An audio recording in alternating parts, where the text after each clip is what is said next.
अर्जुन ने देखा, सिर्फ शरीर को नहीं देख रहे हैं, पूरी घटना को समझ रहे हैं, ये क्या हो रहा है। अर्जुन की दृष्टि अपने गुरुजनों और संबंधियों को देख रही है और कृष्ण की दृष्टि अर्जुन की दृष्टि को देख रही है। मुझे तो प्रतीत होता है कि कृष्ण की धड़कनें भी तेज हो गई होंगी।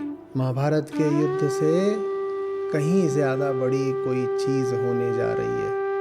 गीता में सहस्रों महाभारतें समा जाती हैं। वेदांत का पूरा अमृत समाया हुआ है गीता में। इतनी बड़ी है गीता। जैसे कुछ अचानक से कुछ होता है, सामने आता है तो एक रेस्पॉन्स होता है, वो हो जाता है अच्छा होगा जो भी। पर जैसे मान लो वही चीज़ रिपीट होती तो फिर एक मन होता है, प्लानिंग करने लगता है उसके लिए कि अब इस तरह से करेंगे। जैसे फॉर एग्जाम्पल कोई दंगल का फाइट होने वाला है तो अभी मन में ये सब चल रहा है कि हाँ ऐसे होगा वो ये सब होता है। मन का ही उल्लू कटेगा ना, क्योंकि कोई चीज कभी रिपीट होती नहीं। आप ही वो नहीं हो जो पिछले दंगल के समय थे। आप वो क्यों नहीं हो? क्योंकि पिछले दंगल वाले को उससे पिछले दंगल का अनुभव नहीं था। इस दंगल वाले को इससे पिछले दंगल का अनुभव। आप ही वो नहीं हो तो रिपीट का क्या सवाल है। पर मन अपने आप को ये दिलासा देना चाहता है कि भाई अब जो होने जा रहा है ना, मुझे उसका पूर्वानुभव है, नई चीज नहीं है, पुरानी है, डर मत। अज्ञात में प्रवेश नहीं हो रहा, ज्ञात है, ज्ञात है। तो फिर कहता है तो रिपीट है। रिपीट का है भाई, ये वही है क्या? कैसे बता वही है? ना ये वो है, ना आप वो हो, ना माहौल वो है। पल में ब्रह्मांड बदल गया, आप कह रहे हो रिपीट। नहीं, इसमें डर भी लगता है कि हाँ मतलब उस चीज को मतलब अब नहीं हो पाएगा। मतलब ऐसा होता है कि एकदम पूरा उसमें डर रहता है। तो सीधे कहो ना, डरे हुए हो, उसके कारण सारे ये खेल चल रहे हैं। पहला राउंड तो वैसे ही जीत गया।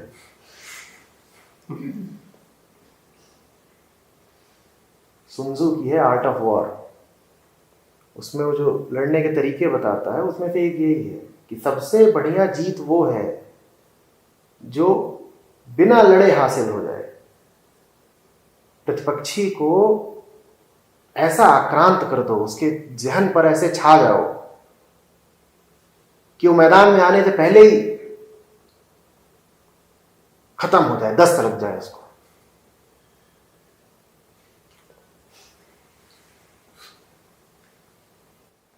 मैदान पे तो बाद में उतरा, हार वो पहले ही है। बड़ी है, अच्छी है, पर उसका भी बड़ा दुरुपयोग हुआ है। ये जितने महत्वाकांक्षी लोग हैं सब उसको इस्तेमाल करते हैं दुनिया में फतह हासिल करने के लिए। आज से करीब 12 साल पहले अपने छात्रों को वो किताब पढ़ाता भी था, फिर छोड़ दी।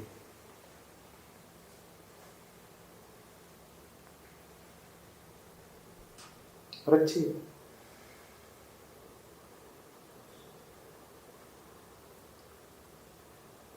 जब लाओत्जू आ जाते हैं तो sun tzu छूट जाता है।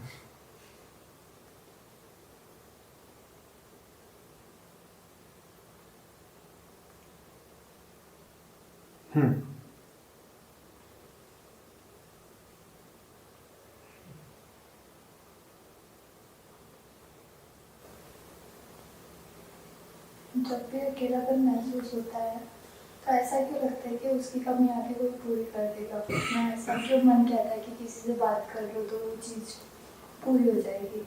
ये दोनों एक ही बात है, कोई किसी का कारण नहीं है। तो बहुत सारे लोग दिखाई देते हैं, इसलिए तुम में उम्मीद जगती है कोई आके पूरा कर देगा। तुम्हें विकल्प संभावनाएं दिखाई देती हैं, कोई आएगा और कमी पूरी कर सकता है, इसीलिए अकेलापन लगता है। और ये कहना भी ठीक है कि अकेलापन लगता है इसीलिए फिर दूसरे की याद आती है। ये दोनों एक बात है, इनमें से कोई किसी का कारण नहीं है। ये पूछो कि ये दोनों ही बातें क्यों हैं। ये मत पूछो कि इनमें से एक बात है तो दूसरी बात क्यों है, वो व्यर्थ का सवाल है। पूछो कि ये दोनों ही बातें क्यों हैं। हाँ, अकेलापन ही क्यों है, दूसरे की तलाश ही क्यों है, ये क्यों, ये पूछो।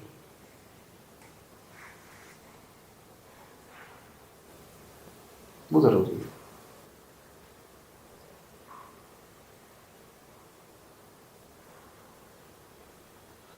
पैदा हुए हो इसलिए है। बच्चे की हालत समझते हो जब वो पैदा होता है, इतना सा है और चारों तरफ क्या है उसके, अति विशाल संसार, वस्तुओं से, व्यक्तियों से, आवाजों से, प्रकाश से, दृश्यों से भरा हुआ। तो ये तो जन्म लेते ही सजा मिलनी है। क्या? अकेलापन, अधूरापन। लेकिन वो समझ तो पाता नहीं है ना बच्चा, तो उस समय नहीं, बेकार ही रोता है वो तो, बिना समझे ही रोता है। ये रोता है लेकिन साइंस खुश होगा तो रोएगा, खुश होगा तो रोएगा। ये खुश होता था जब बहुत रोना शुरू कर देता था। नहीं, मैं कुछ तो उसे दुख लगता है तभी तो रोता है।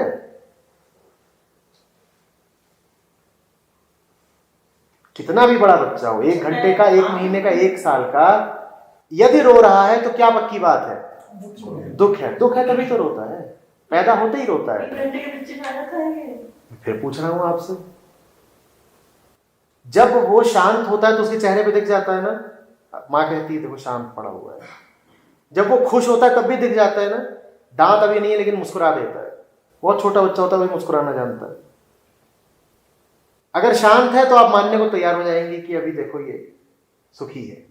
तो जब रो रहा है तो मानने को क्यों नहीं तैयार है कि अभी दुखी है? रो रहा है तो कुछ दुख होगा तभी तो रोया है। पैदा होते ही चिंगाड़ मारता है, जी का हो।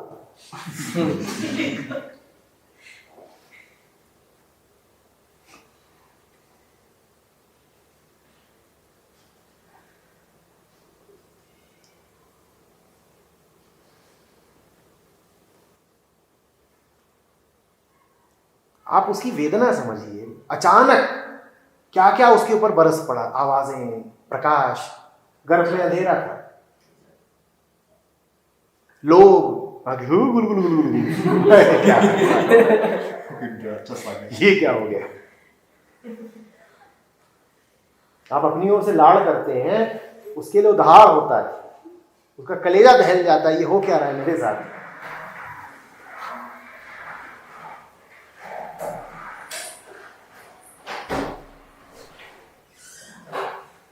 ऐसे ही जैसे एकदम मौन हो और ये चालू हो जाए, और उसे कोई अभी पूर्व अनुभव भी नहीं है शोर का, उसके लिए तो एक झटका है, बहुत बड़ा झटका। आदमी उस झटके से जीवन भर नहीं उबर पाता। जीवन भर हम पैदा होने की यंत्रणा से ही उबर नहीं पाते। ये हो क्या गया, पैदा कैसे हो गए, कहां आ गए, क्यों आ गए?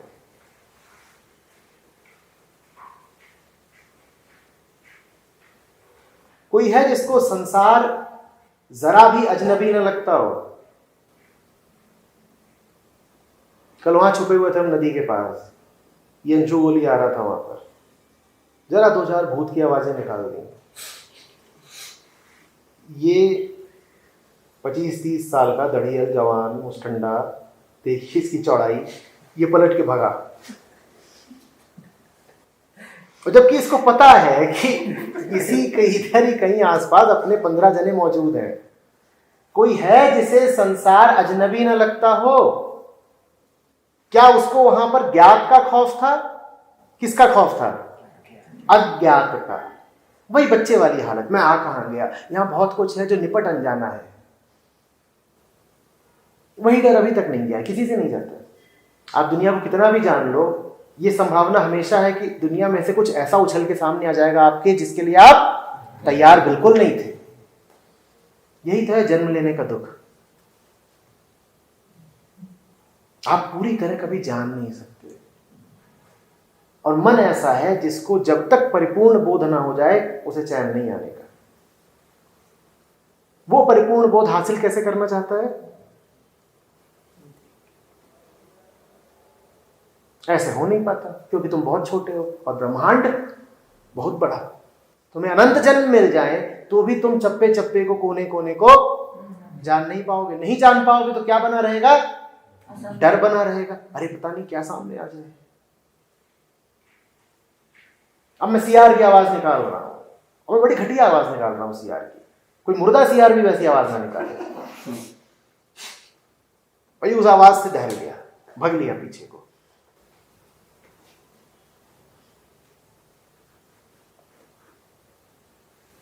मजेदार बात बताऊं, उसकी जगह मैं होता तो शायद मैं भी लड़खड़ाता, क्योंकि जीव तो सब है ना, देह तो सबके पास है। कोई नहीं होगा जिसके लिए कोई ऐसी स्थिति ना हो जिसमें उसका दिल धड़क ना जाए।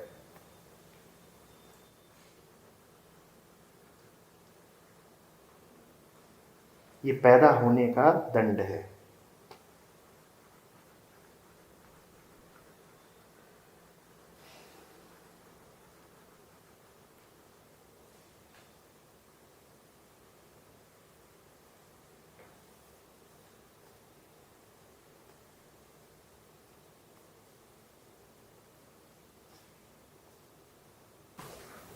सर इसके साथ एक सवाल रहा, जो बुद्ध की एक स्टोरी सुनी थी, जो उंगली मार के पास वो चले जाते हैं जब उनको पता होता है कि बुद्ध खतरनाक इंसान है, इतनी हत्याएं कर चुके हैं, तो भी वो बिना खौफ खाए कि भाई निपट सकते थे, फिर भी चले गए। तो वो क्या था? सिद्धार्थ तब भी डरा था, बुद्ध नहीं डरे थे। बुद्ध की खासियत ही यही है कि सिद्धार्थ उनके सामने अब अदब से पेश आता है, तमीज से पेश आता है। सिद्धार्थ अब उनका अनुगामी हुआ, चेला हुआ।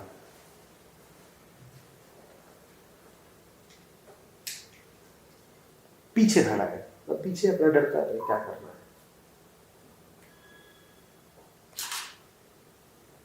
पीछे वाले को पूछता कौन है, पीछे वाले की हैसियत क्या? पीछे वाला है ही नहीं। और डर भी जो पीछे खड़ा है उसका जरा कम हो जाता है। क्यों? क्योंकि जो आगे खड़ा है वो डर ही नहीं रहा, वो तो बुद्ध है।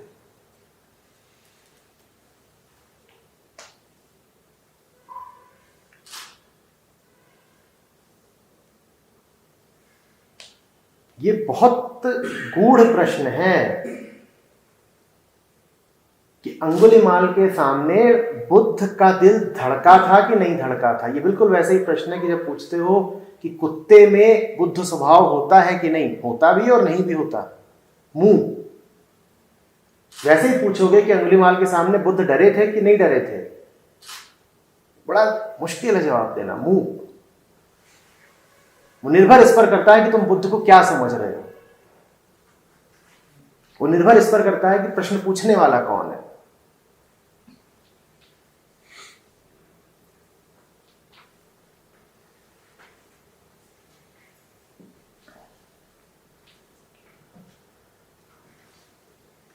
कृष्ण रत होते थे गोपियों के साथ।